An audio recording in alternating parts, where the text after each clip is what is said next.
Amis d'Azinat, bonjour, bienvenue au Relais de Poche cette semaine encore. Et cette semaine, on accueille Sylvie Dezor. Alors, Sylvie Dezor, elle a à son palmarès une multitude de livres. J'en ai compté 30 par là, mais c'est peut-être... 30, c'est peut-être excessif. J'ai exagéré. Légèrement. Bon, alors bon, une vingtaine, on va dire. Une bonne, bonne vingtaine. Ça nous laisse de la marge. Elle a différentes thématiques, mais on va y revenir tout à l'heure, dans ses livres. Et puis, elle vient de s'installer dans l'Ariège, et on va y revenir aussi. Elle est, pour ce que j'ai lu, je n'ai pas tout lu d'elle, je suis désolé, Sylvie, mais elle est toujours attachée à des références politiques ou sociales. Il y a toujours ce fil-là dans les livres que j'ai regardés, que j'ai lus. C'est toujours intéressant de pouvoir proposer, en particulier vers la jeunesse, des thématiques qui se raccrochent à ça. Et on peut citer, par exemple, qui marche fort chez les très jeunes, Nils Ezena, qui est en trois épisodes, qui est chez Pépix Noir. Voilà, ça leur plaît bien, c'est un peu illustré également, donc ça aussi, ça accroche bien chez les jeunes.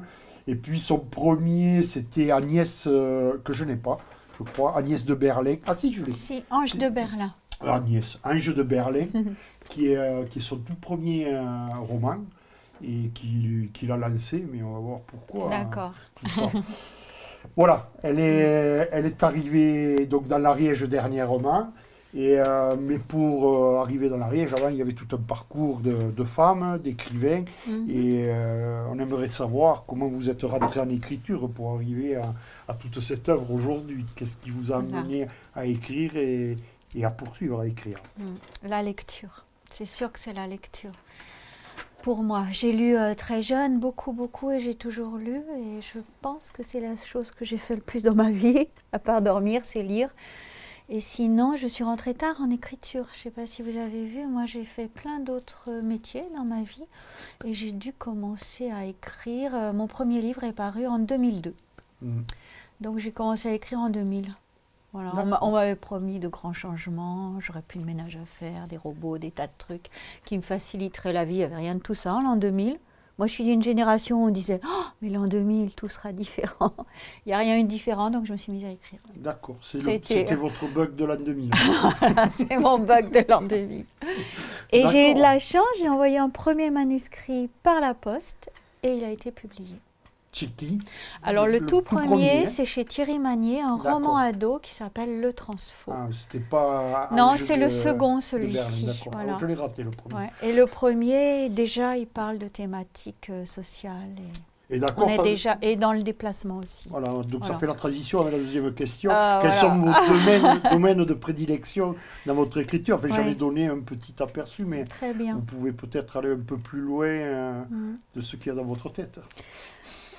Oui, c'est vrai que, comment dire, en jeunesse, j'ai eu envie de parler du monde social, du monde politique, la politique au sens large, hein, pas à droite-gauche, bien sûr. C'est aussi pour ça que je suis allée vers le roman noir, plus que le roman policier, puisque dans mes policiers, il y a très peu de police et de coups de fusil, enfin, c'est pas tellement là-dedans.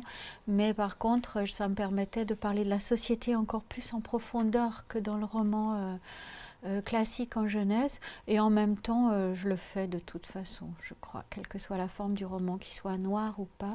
Je m'attache à mes personnages vivent dans le monde contemporain. Je ne suis pas dans le fantastique, je ne suis pas dans les dragons, les sorciers, tout ce qu'il y avait beaucoup dans les années 2000. Je suis vraiment dans le monde contemporain, ce sont les personnages qui arrivent, qui m'envahissent, qui vivent, qui se questionnent, et qui se confrontent au monde tel qu'il est de nos jours. D'accord. Donc vous l'avez un peu dit, vous avez le roman jeunesse quelque part, et puis le polar de l'autre côté. Ce sont deux choses que vous menez en parallèle, ou c'est étroitement mêlé? Comment vous faites la part des choses C'est là-dedans? étroitement mêlé parce que les polars, les héros ont 18 ans et plus, quoi. Mais souvent, j'écris plusieurs livres en même temps. Donc, j'écris un livre pour les plus grands, plus dense, avec beaucoup de personnages, avec une thématique très forte. Et puis, en parallèle, presque plus pour me détendre, je vais écrire des romans pour les plus jeunes, avec la même exigence quand même, qui vont paraître chez Rue du Monde ou autre. Et ça fait un équilibre. Mais à part le dernier chez Rue du Monde, La Maison en haut du monde, justement, les autres, même les romans pour les plus petits, comme La Soupe aux amandes, on va parler de... ils peuvent être lus à partir du CE1, mais La Soupe aux amandes, qui a été publiée il y a une dizaine d'années, parle d'un enfant et sa mère qui vivent dans un aéroport parce qu'ils ne peuvent pas aller ailleurs. D'accord. Ils n'ont pas les moyens d'en sortir, ni de retourner dans leur pays, ni ils ont les papiers pour être en France. Donc, même lorsque je m'adresse aux plus jeunes, j'aborde, je reste dans mon univers. C'est l'écriture après. L'écriture, les personnages qui font la différence entre un texte pour des 8-9 ans ou un texte pour des presque adultes. Voilà. Et La Soupe aux amandes qui vient d'être republiée là. Et je l'ai reçu hier dans ma boîte aux lettres. Un nouveau cadeau, c'est chouette. L'écriture, c'est un cadeau. D'accord. Quand même. On reviendra peut-être sur ce contenu, mais il y avait une chose qui m'intriguait dans votre parcours. Vous êtes membre de la Maison des écrivains et de la littérature. Ouais. Alors comment on devient membre de la Maison alors là, c'est tout simple. Hein. Il suffit de les contacter, de leur dire « Ah bah voilà, je voulais être membre. » Bah bien sûr, vous avez fait... Alors, il faut avoir publié des livres. Ah, c'est quand même... Voilà, c'est la condition.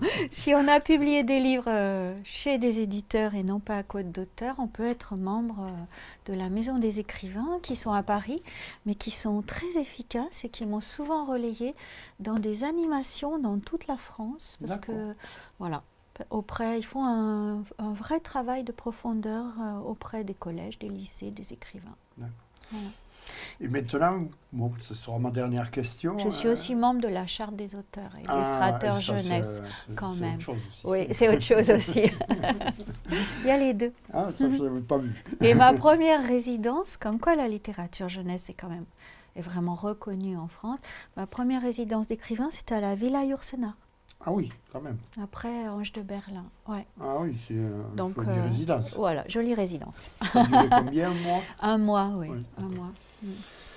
Très bien. Et puis ma dernière question, qu'est-ce qui vous amène en Ariège, vous qui avez cette réputation forte dans la littérature jeunesse, qui est très implantée, qui on pourrait très croire urbaine, dans les romans, Berlin, Le Havre, Lyon. On voulait ne pas sortir de Paris, par exemple, et même si vous n'étiez pas à Paris.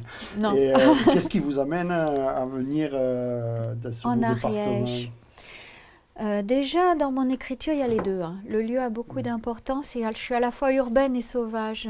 La nature, comme dans Fugueuse ou autre, est très présente. L'Ariège, c'est un coup de cœur. J'y suis venue une première fois en espérant y vivre il y a très longtemps, très longtemps, parce que j'avais 19 ans. Donc ça fait un bail, comme on dit. C'était hier. Et c'était hier. Mais bon. Et là, il se trouve que ma famille s'est installée en Ariège. Voilà, ma fille s'est installée ici, donc c'est un rapprochement familial. Bon, elle se serait installée dans d'autres coins, peut-être que il y a aussi le pays. J'aurais réfléchi plus longuement, mais le paysage est important, c'est vrai. Et justement, il y a quelque chose de sauvage en Ariège, je trouve. On peut vite être dans le sauvage. Est-ce que ça vous inspire alors? Oui, tout à fait. J'ai un texte qui tourne, qui se déroule en Ariège, en lien à l'ours, à la montagne, toutes ces thématiques qui sont justement des thématiques sociales, au-delà de la nature. Et voilà, je viens de le terminer. Donc, attention, l'ours, sujet sensible ici. Ben, comme je le dis, quand on me le dit, je dis oui, mais pas plus que les migrants. Tout à fait. Et mon dernier livre pour adolescents parle des migrants. Donc si j'ai pu parler des migrants, je peux peut-être parler de l'ours aussi. C'est bien. On est d'accord. Merci beaucoup Sylvie. Merci. Et à très vite dans les rayons des librairies de l'Ariège. Eh bien, merci beaucoup. Et alors bonjour à tous, parce que moi, je n'ai pas dit bonjour à tous ceux qui nous regarderont en Ariège. Dites au revoir. Et merci pour... Non, je voulais dire merci pour l'accueil, parce que je trouve que l'Ariège est bien accueillante. Voilà. Merci.